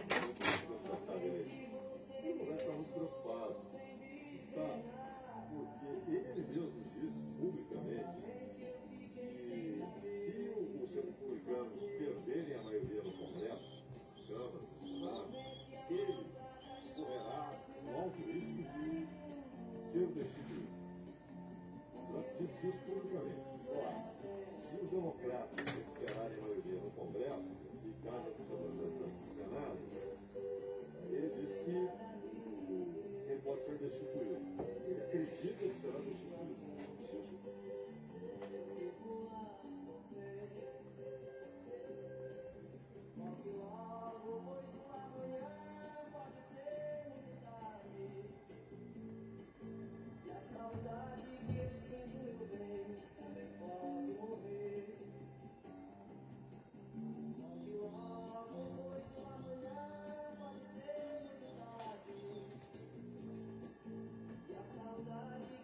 Não haveria sanções dos Estados Unidos contra a Índia e tal.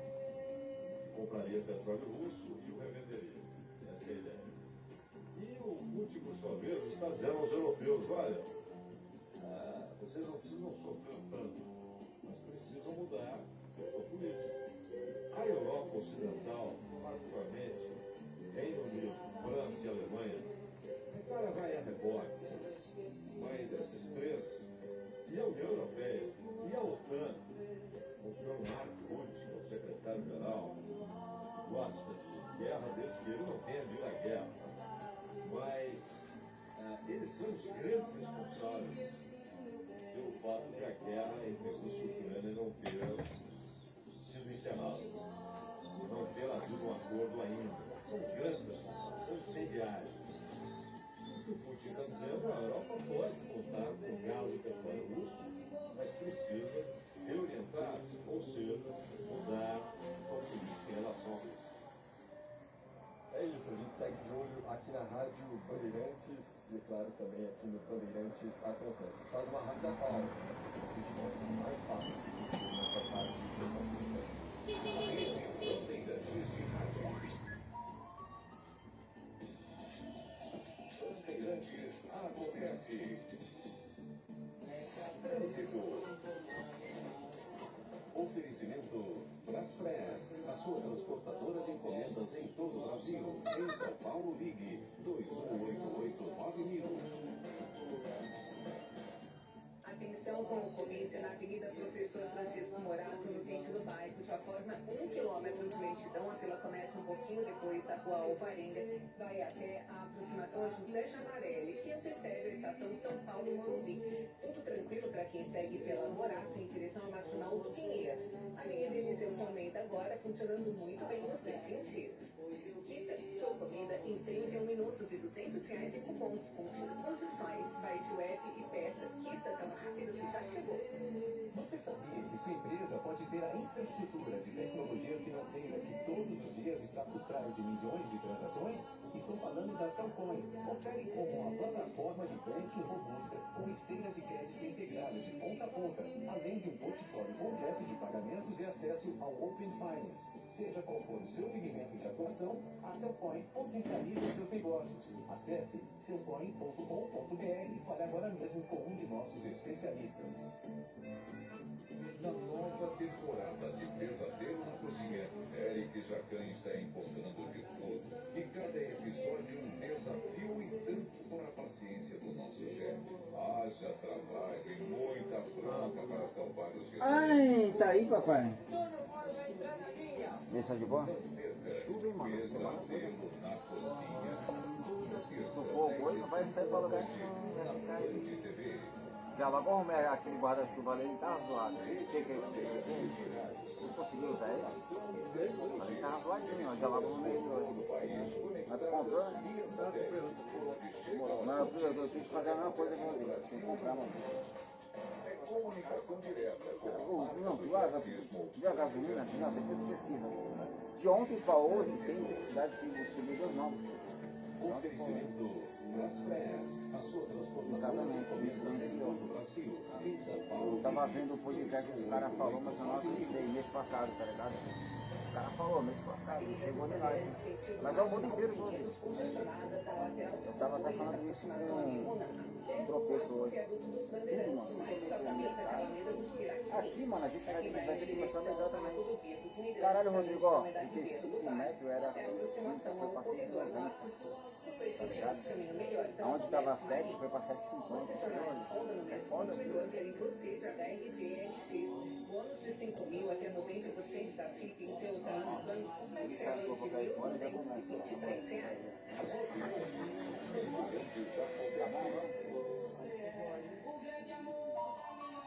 Agora 3h23. Histórias das Copas. Oferecimento Netescote. Quem tem DNA brasileiro pode realmente entender. E é por isso que o Brasil é Netescote. Grupo Euro 17. Nós fortalecemos sua vida financeira. Hidro. Mudança? Sim. Hidro. Mudando. Lubrificantes móvel. Tecnologia para o seu motor. Souza Lima. Em segurança e serviços, todo cuidado é pouco. Escolha quem cuida muito. Cimento Motorã. Saca rápida. Assistente. Bom demais. A dona da Copa do Mundo de 2010, a Jazulani, recebeu o nome que significa celebrar. O objeto exige a bola famosa pelas várias críticas que recebeu do jogador por ser muito leve e não ser fácil de ajustar a precisão do chute. 3h24.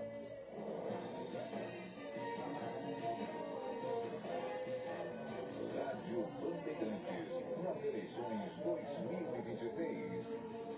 Hoje, terça-feira, dia 10 de março, a gente vai se aproximando, conforme os dias vão passando neste mês, o período final ali para desincompatibilização de políticos que eventualmente estejam em cargos, em que há restrições para participação nas eleições deste ano. Uma dessas figuras que vai deixar o cargo que ocupa atualmente é o ministro da Fazenda, Fernando Haddad, que vai desenhando o futuro dele político no que diz respeito à programação para a disputa eleitoral neste ano. Por isso, a Marginal Ruda Leite tem informações para a gente sobre o futuro do Haddad, né, Maju? Seja bem-vinda aqui ao Bandeirantes. O ministro da Fazenda, Fernando Haddad, confirma que vai deixar o cargo na semana que vem. Na manhã de hoje, Haddad afirmou que vai concorrer às eleições em São Paulo, mas ainda está discutindo com o presidente Lula qual será a chapa aqui no estado. Nós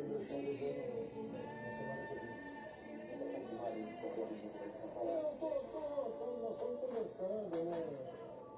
Está batido na tela, ainda não estamos chegando aqui concorrer, isso pode ser assinado, nós discutir. O que está faltando para bater esse papel,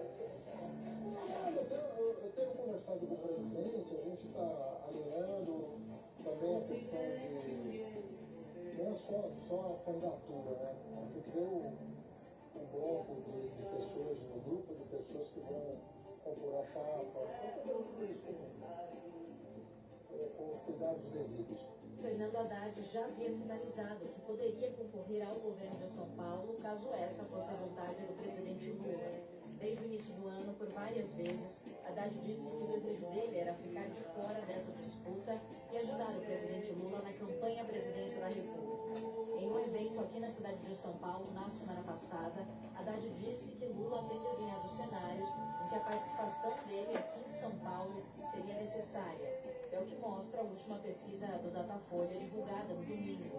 Haddad apresenta um desempenho melhor que outros nomes ventilados pelo governo, como o vice-presidente Geraldo Alckmin e a ministra Simone Tebet.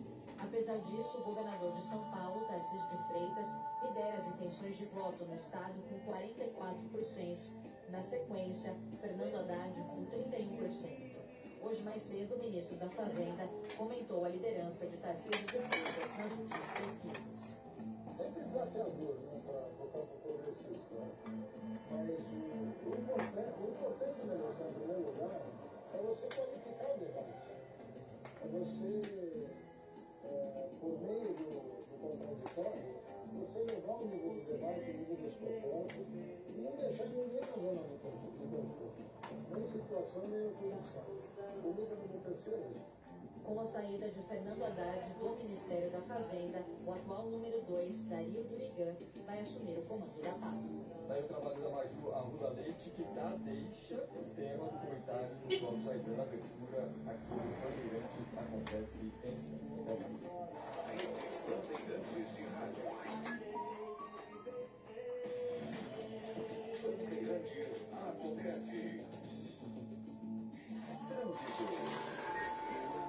Atenção com a marginal do Tietê, muito ruim agora em boa parte da sua extensão sentido rodoviária Tontela. Desde o Cedolão até a porta-ponte do Tatuapé, a altura do Parque do Piquiri, também do Parque São Jorge. Siga pela pista local após a saída para a Dutra. Ou vá pela Radial Leste, trânsito intenso de início, mas também não vale a pena. Cada fase da vida peça uma nova conquista. Lembra como você chega lá. Consórcio de carro em modo sem juros. Simule no site. Imagine somar a excelência acadêmica e o prestígio do diploma ESPM com a excelência de conteúdo e a rede LEAD com 4.000 líderes em mais de 30 países. Apresentamos a ESPM LEAD Corporate Academy, programas e experiências para desenvolver líderes empresariais. ESPM LEAD Corporate Academy, os que decidem e transformam o futuro. Conheça em espm.br/lead. Você sabe o que faz bagagem na Cato um amortecedor tão especial? É que ele foi o primeiro pressurizado do Brasil. Tecnologia que acabou tomando conta do mercado porque garante alta performance em qualquer terreno. Resumindo, sem o HG Nakata, a nossa vida seria bem mais dura a cada buraco. Guardou tudo? Não se preocupe. É só guardar que o amortecedor HG é da Nakata, a marca líder em suspensão. Fale com o seu mecânico de confiança e conte com a gente. Nakata, pode contar. Se acelere, seu bem maior e a vida.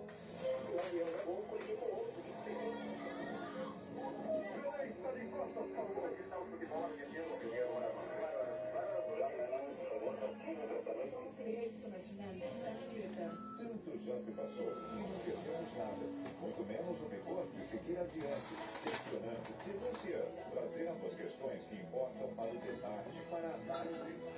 Bandeirantes fechada com você, fechada com a verdade.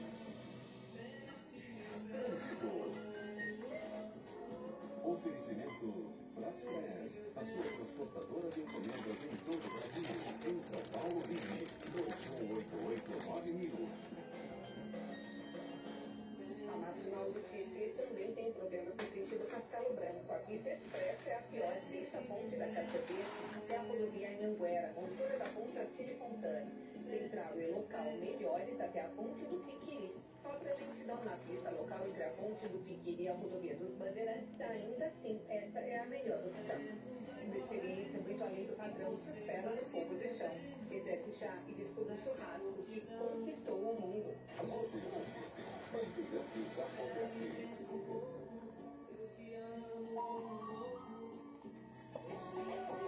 Saber, entender, compreender, conhecer, descobrir, ouvir. Bandeirantes acontece.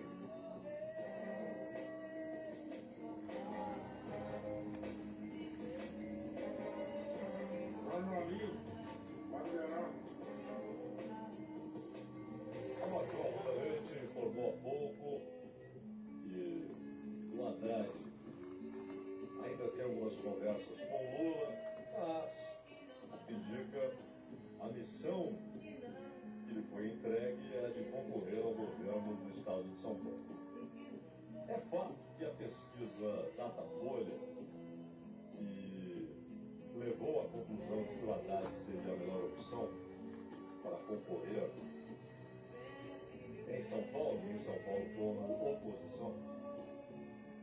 Há uma outra pesquisa que mostra até o Alckmin com números melhores que os do Haddad, atrás do Tarcísio, pela pesquisa perdendo no segundo turno, mas o Alckmin com números um pouco melhores.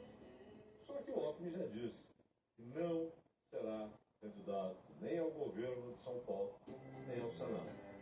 Ele quer ser candidato a vice-presidente, ele quer permanecer onde está, no cargo em que está. Só se desincompatibiliza do ministério, mas permanece como vice-presidente e concorre na chapa. Essa é a ideia do Alckmin, embora o Lula não tenha confirmado quem será seu companheiro de chapa. O Haddad sempre deixou claro desde o primeiro que não quer ser candidato.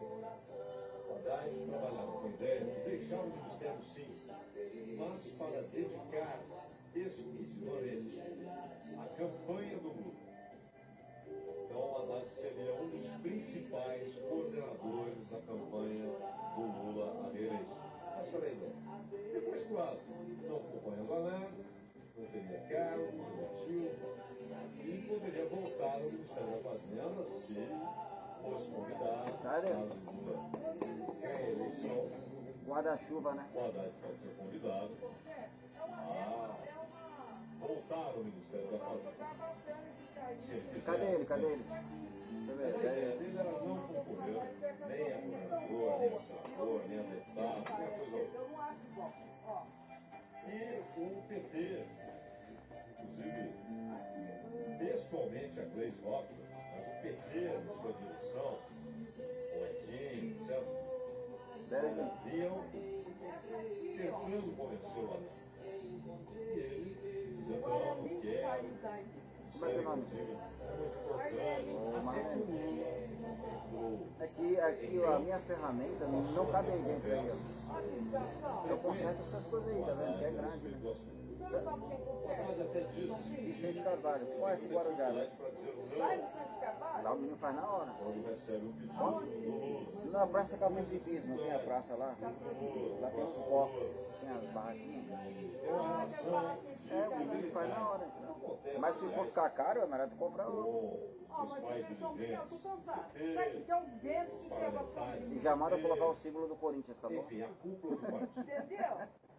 Mas ó, você quer bom, mas o vento, o problema é o vento. Absolutamente ligado ao Lula. E representou, inclusive, o campo. Não, e outra, quando tu for comprar outro guarda-chuva, tu compra aquele reto, não tem um reto? É, aquele pequenininho assim, entendeu? Aquele pequeno assim, não tem? O que tu abre de uma vez, ele abre de uma vez, entendeu? É, isso daí, ó, é cheio de dobra. Entendeu, Marlene? Tá bom? Com uma visão crítica em relação a algumas decisões na área econômica do governo Lula.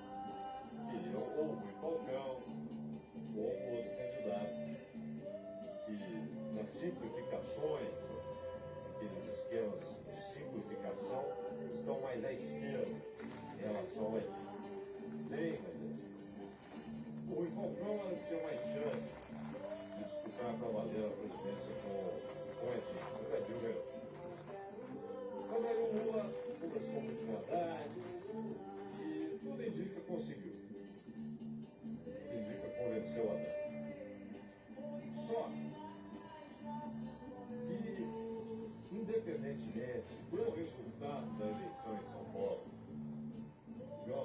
candidato seja candidato, independentemente de ele vencer ou perder, e se perder, se conseguirá pelo menos provocar um segundo turno, ficar ali pau a pau com o partido, independentemente do que acontecerá na eleição.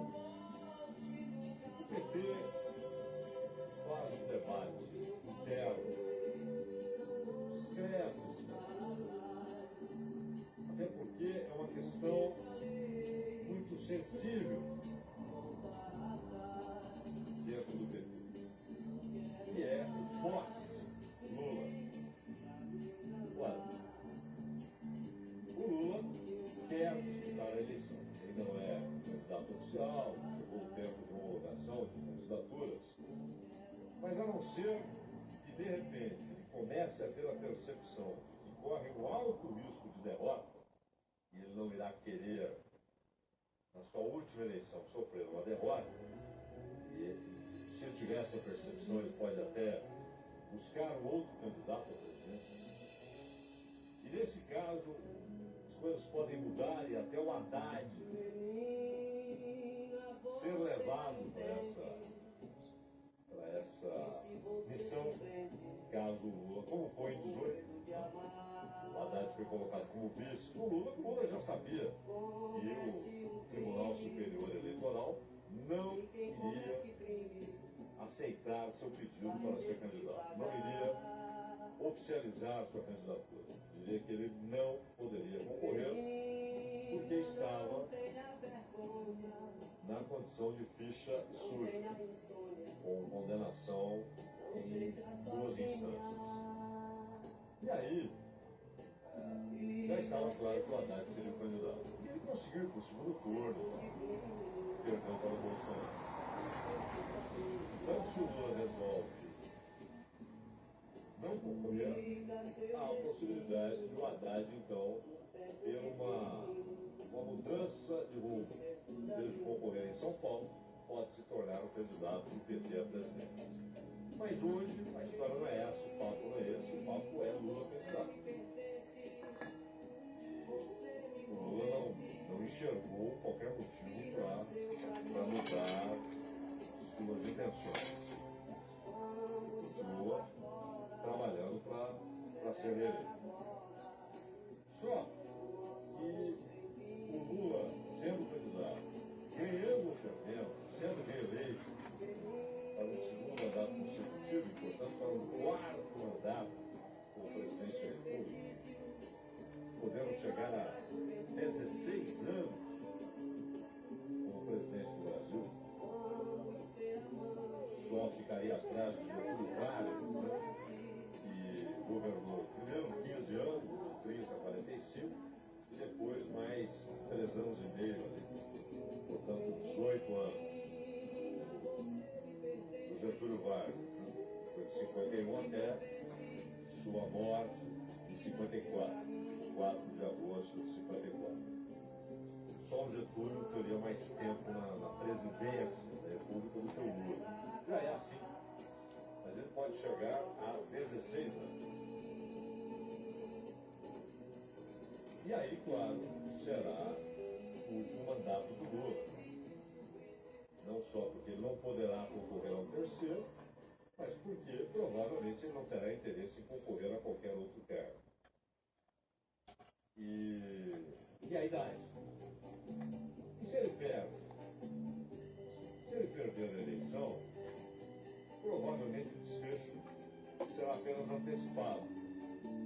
Então é muito grande a possibilidade de que em outubro Lula dispute a última eleição da sua vida. Não se pode dizer que é líquido e certo. Porque se ele perde, ele pode dizer, não, eu quero encerrar minha carreira com a vitória, se for candidato e ganhar, pode em 30 resolver disputar o Senado, pode. Não há limite legal para a idade máxima.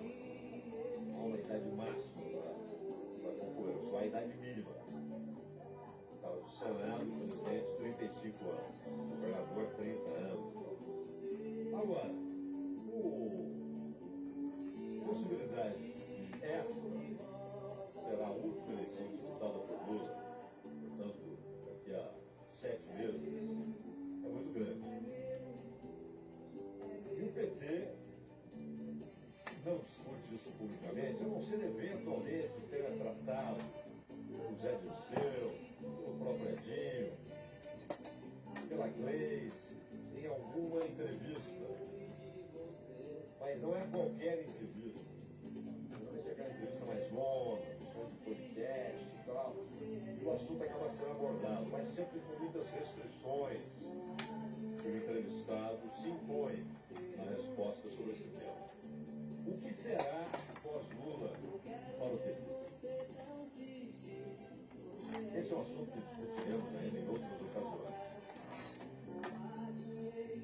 E como o Lula tornou-se eleitoralmente maior do que o PT, bem maior do que o PT, eleitoralmente, como figura histórica maior do que o partido, mas isso não é novidade na política brasileira. O diferente é que isso ocorre também com o partido que é estruturado, que tem mais de 40 anos de vida, que tem representação no país todo, tem uma história construída durante 40 anos, mas mesmo um partido assim, que tem algumas bandeiras históricas, é visto por parte da sociedade com muitos erros nessa relação, porque muita gente, às vezes por interesse, mas trata o PT como um partido de esquerda. O PT é um partido que trava uma luta interna que alguns querem que ele pelo menos permaneça como social-democrata. No sentido da social-democracia europeia, pós-moderna. Mas há outros que se movimentam dentro do partido para que o PT se torne o que se chama de social-liberalismo, ou seja, uma política econômica. E não é liberal clássica, mas neoliberal, mas com iniciativas sociais, programas sociais, etc. O que, convenhamos, é muito pouco para aquilo que se idealizava quando o partido apareceu. É quase o oposto que se idealizava quando o partido aparece, com a esquerda católica, grupos trotskistas, outros que nem eram trotskistas, mas que viam o movimento comunista, etc. Aquilo que se idealizava, a gênese do partido, isso ainda existe em alguns grupos, mas sempre o poder da bate hoje entre uma corrente, bate entre os que têm voto internamente e tem relevância pública, entre grupos que tentam pelo menos preservar uma ideia de reformismo social-democrático e outros que apostam no social-liberalismo, que basicamente é a definição mais próxima da política econômica de Haddad e Duriga, que deve assumir o ministério. A política com forte teor e conteúdo e base conceitual neoliberal e ao mesmo tempo a abertura para a necessidade de programas sociais, de amenizações dos impactos, principalmente na vida da população mais pobre, na vida dos desvalidos, na vida dos que nada têm. E isso, claro, é muito, repito, é quase o oposto que realizava no PT, na sua gente, quando havia grupos que pretendiam uma revolução e grupos reformistas, mas reformistas, não tratando reforma como uma pintura na parede externa.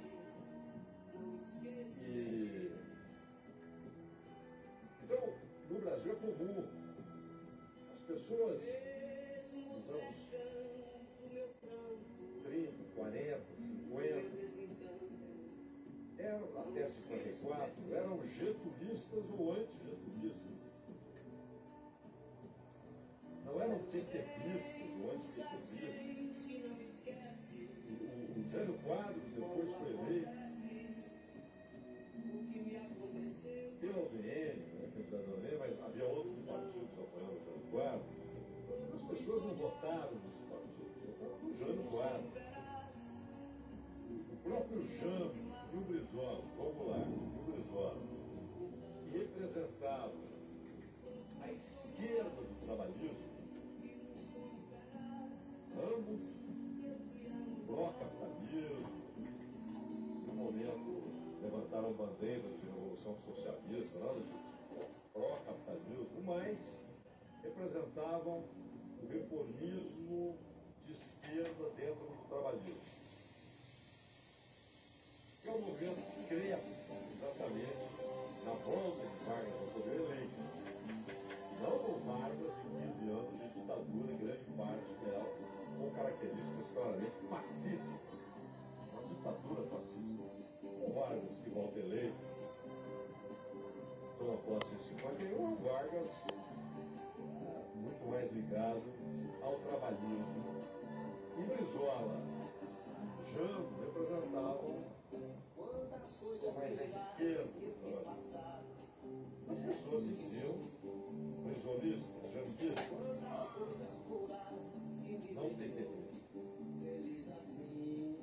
Paulo Maluf, muita gente votava no Maluf sem sequer saber qual era o partido que ele estava. As pessoas se identificavam com a ideia do malufismo. Elas eram malufistas. O Bolsonaro, quem vota no